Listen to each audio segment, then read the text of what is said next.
নবীজির প্রথম স্ত্রী খাদিজা রাদিয়াল্লাহু তাআলা আনহার মৃত্যুর পর কেন তার জানাজার নামাজ পড়ানো হয়নি?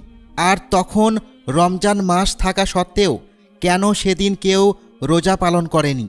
আল্লাহর রাসূল সাল্লাল্লাহু আলাইহি ওয়াসাল্লাম খাদিজা রাদিয়াল্লাহু তাআলা আনহাকে এতটাই ভালোবাসতেন যে যত দিন তিনি বেঁচে ছিলেন তত দিন তিনি অন্য কোনো নারীকে বিবাহ করেননি। নবীজি সাল্লাল্লাহু আলাইহি ওয়াসাল্লাম খাদিজা রাদিয়াল্লাহু তাআলা আনহার বিষয়ে বলতেন, আমি তার চেয়ে উত্তম কোনো স্ত্রী পাইনি। কিন্তু আপনারা কি জানেন কেন খাদিজা রাদিয়াল্লাহু তাআলা আনহার ইন্তেকালের পর তার জানাজার নামাজ আদায় করা হয়নি?